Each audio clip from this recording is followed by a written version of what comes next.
The dumbest deaths in Mortal Kombat history. From the first game all the way to Mortal Kombat 1, you're not gonna believe your eyes. Many of these deaths are very goofy. How did you kill me? Poison. Oh, like ancient magical poison. No, just regular poison, and I'll do it again in Deception. The exact same generic poison. But I'm the Dragon King. Yeah, and really weak to poison, apparently. Bruh. Obviously, the Mortal Kombat series is all about death, so characters need to die. But come on, some of these are just really stupid. Scorpion!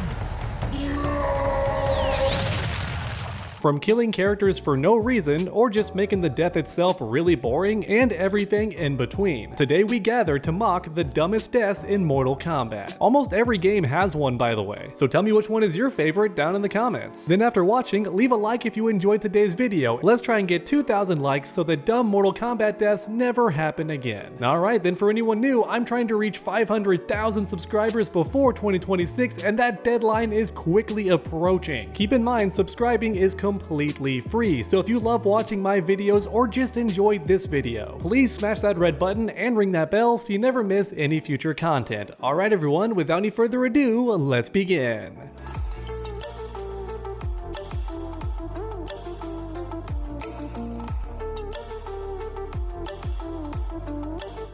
Alright, the dumbest deaths in Mortal Kombat history. I'm gonna try and go chronologically to keep things organized, which means we gotta start with Onaga's death, which happened before the first game even begins. Yeah, that's right, because Onaga was the ruler of Outworld before Shao Kahn. He was more so a protector, kind of the god of Outworld, and apparently too weak to kill Onaga, which shows you how strong the Dragon King was, which is why he poisoned him. But here's my issue. It's not magical poison, it's not ancient poison. No, nothing like that, just regular generic poison. Even in Deception, Shao Kahn poisons Onaga again to get a second victory, and even then the poison is never named. They never discuss how it's made or anything like that, just random generic poison. Listen, okay, on the one hand, I like that Shao Kahn had to resort to something besides fighting to kill Onaga. That's interesting. But the fact it's regular poison is my issue. Like, can anyone kill Onaga by just tampering with his drink or his food? Because to me, it feels like someone so powerful that Shao Kahn can't beat them would be immune to most poison, right? But alright, in Mortal Kombat 1, 2, and 3, characters do die, but their deaths don't feel too silly. Instead, Mortal Kombat 4 is when the games really start becoming goofy, like just leaning hard into that silly factor. Because by now, everybody's seen Jarrek's death, which is canon. Please enjoy. The Black Dragon died with Kano. You're the last one, Jarrek.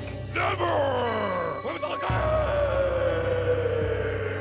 Yeah, that scene is legendary. I never get tired of watching it. Now, Sonya is killed immediately afterwards, however, that death is not canon because Sonya appears in Deadly Alliance, so clearly not dead, and guess who doesn't come back? Jarrek. Yeah, that guy's missing all the way until Armageddon when every character is brought back because it's the final game. Alright, next up we have Shiva's death in Deadly Alliance. Wait a minute, Shiva's not in Deadly Alliance. Yeah, exactly, because she dies before the game starts. But even so, the game details how she dies, and stay with me because this death has so many steps, it's so complicated, but then it ends in the dumbest and most anticlimactic way possible. So okay, here we go, stay with me. In Mortal Kombat 3, Sonya kicks Kano off a building, but Motaro saves him, kinda. He imprisons Kano immediately afterwards to be punished by Shao Kahn for his failure. But soon after that, Shiva kills Motaro and is about to go to Shao Kahn's room and attempt killing him, but Kano's like, yo, let me help you out with that, alright? Shao Kahn's too tough for you to beat alone. So instead, free me from this prison cell, I'll go in first and then trick Shao Kahn, then summon you with a signal and you can stab him in the back or something. And Shiva's like, alright, bet, Shao Kahn's pretty tough. So she lets Kano go in before her, but Kano is Kano, right? So he betrays her by just telling Shao Kahn, yo, Shiva's about to come in, I'm gonna signal for her. Which he does. Shiva walks in and gets stabbed in the back and is just dead. Yeah, I love this death because there's so many steps, right? All this buildup involving like 4+ characters only for it to end so anticlimactically. And all of this was just to explain why Shiva's not in Deadly Alliance. But speaking of Deadly Alliance, there's 2 more deaths in this game that feel really dumb. First up is Su Hao, who just dies in his debut game. Yeah, that's right, Su Hao was invented in this game, I assume to be a new rival for Jax blacks in the special forces, since everyone thought Kano was dead and Jarek was also dead, so Suhao is like the new villain for the special forces, but now he's dead too. Yeah, and he never comes back until Armageddon, so his death just feels untimely and really rushed. Then we have Shao Kahn, or rather his clone, and that's my main issue. If you're gonna kill the main hero and the main villain, don't do a retcon, don't back down. That cutscene was hardcore, don't undo Shao Kahn's death. Oh, I just cloned myself with a magical item I've had for forever. Never explained what that item is, by the way. It's never named. Where it came from is never mentioned either. Shao Kahn just has it. This might be the biggest ass pull in Mortal Kombat history. Main villain didn't die because reasons, and I said so, I'm the writer. Shao Kahn, if you can clone yourself and have had this item for a super long time, why didn't you use it in Mortal Kombat 3 to kill Liu Kang? 2 Shao Kahns I feel like would've got the job done. Anyways, on to Shaolin Monks. This death is completely without need, man. Our girl Jade gets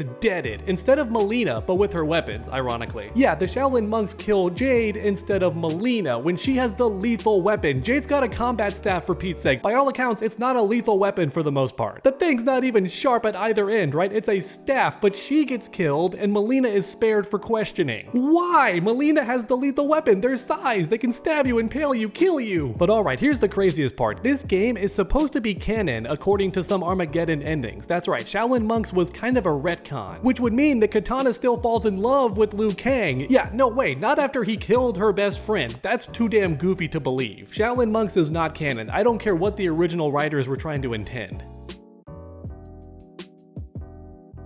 Alright, on to Mortal Kombat 9. This game has tons of goofy deaths. First up is Kung Lao's neck snap. This makes no sense and had zero build up too. Why not just have Kung Lao die against Shao Kahn because he's a surprise final villain? That would make perfect sense, because the past tournament was hosted by Shang Tsung and he was the final opponent, so it would make sense that Shao Kahn hosting this new tournament would be the final villain. So just have him kill Kung Lao and enrage Liu Kang, and then Liu Kang wins, right? That makes way more sense than this big massive man just sneaking up behind Kung Lao, snapping his neck while everyone is watching, mainly the good guys like Raiden who can teleport. He's looking right at Kung Lao. Yeah, nothing about this death makes sense. It's one of the dumbest in cinema history. Just because the camera's not looking there doesn't mean the characters can't see it. Is there a trope for that? It feels like a trope, right? Is that cinema sin named? Anyways, next up is Sindel's murder scene. She kills so many characters and all of their deaths feel rushed and unearned, but Cyber Sub-Zero gets the gold medal because I didn't even know he died when I first saw this scene.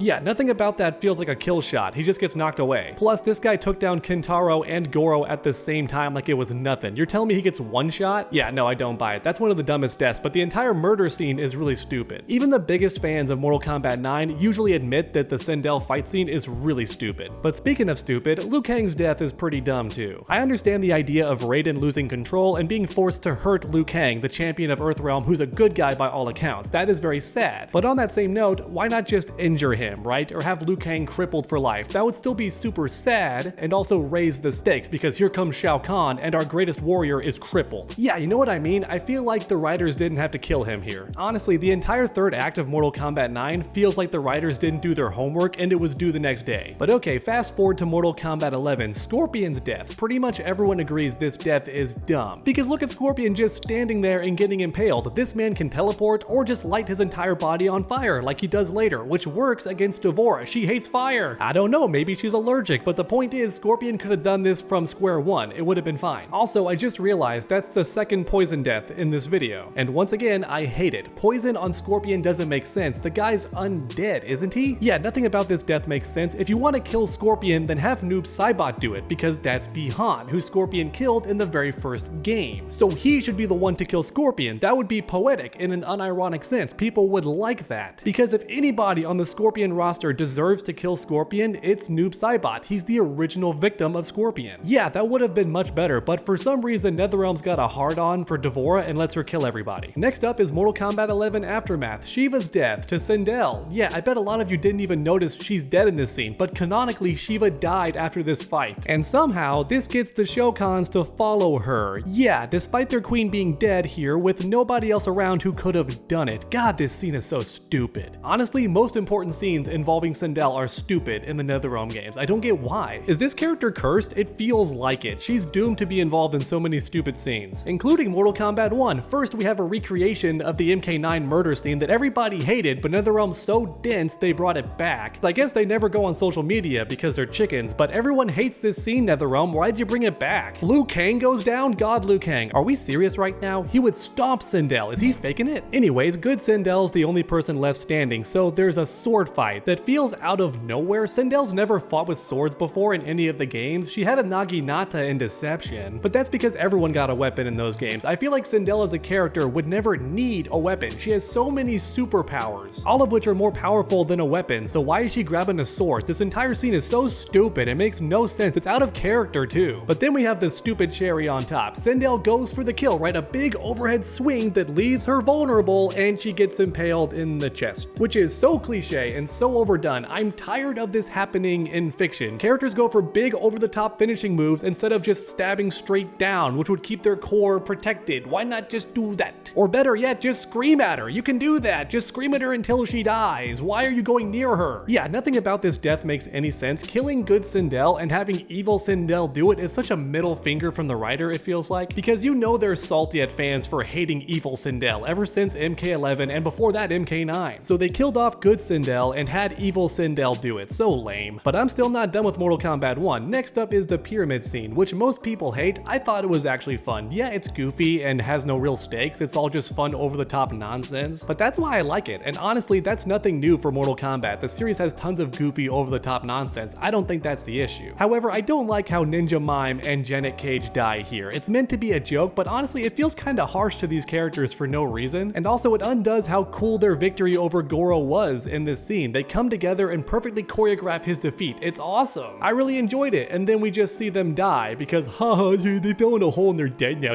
Big funny. Maybe it's just me, but I thought that death was completely unnecessary and ruined a lot of the fun and felt like kinda cheap too, like a really kind of sadistically mean death. Anyways, that's about it for today's video, everyone. Thanks for watching, and I hope you enjoyed. If you have any more really dumb deaths you know about from the series, please post down in the comments. Then finish that combo by subscribing and ringing that bell so you never miss any future videos. Make sure to come back next time, and as always, stay underdogs.